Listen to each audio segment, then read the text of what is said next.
There's a lot to do in a city the size of Beijing, but as it is the cultural center of China and it was our first visit, we went on a tour of the most famous attractions. Our first stop was Tiananmen Square, where there was an exhibit of the 56 different ethnic groups of China. This is Tiananmen. Tian means heaven, An means peace. Men means gate, the gate of heavenly peace. Yeah. This gate in Mingqing Dynasty was the entrance to Imperial City.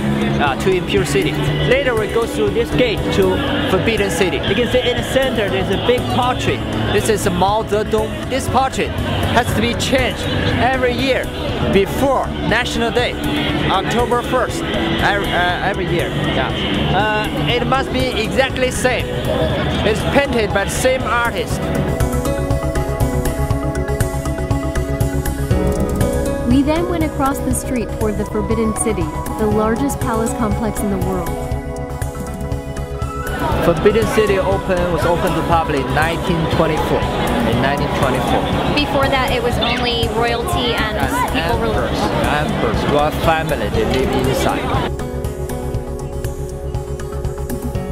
Tom, our Pacific Delights tour guide, then took us to a noodle restaurant that is very popular with the locals.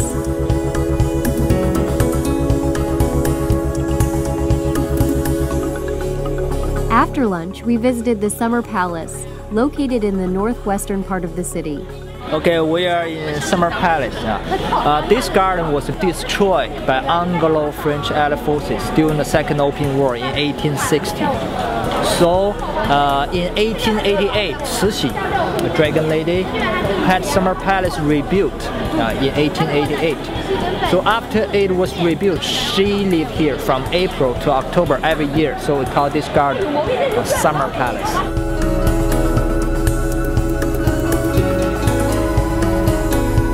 The next day, we started our tour with a visit to the Temple of Heaven.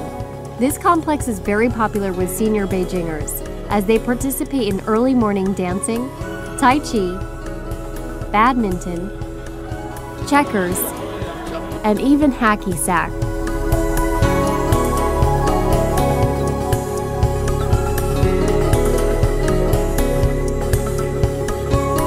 We then took a rickshaw ride in the Hutong neighborhood, or Old Town.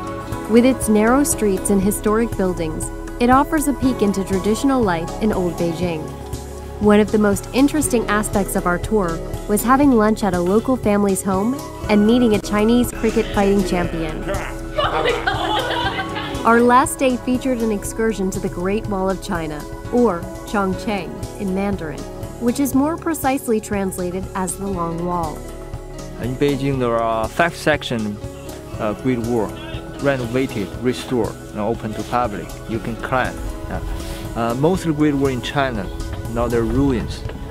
Original wall, it was built 2,000 years ago in Qin Dynasty, the first dynasty in Chinese history. Chairman Mao said, if you haven't climbed the Great Wall, you're not heroes. Today you'll become hero.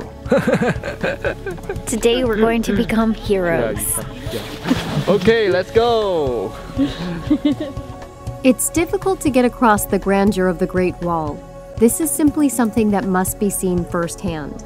It is truly an awe-inspiring experience, and hence was our favorite part of our visit to the remarkable city of Beijing.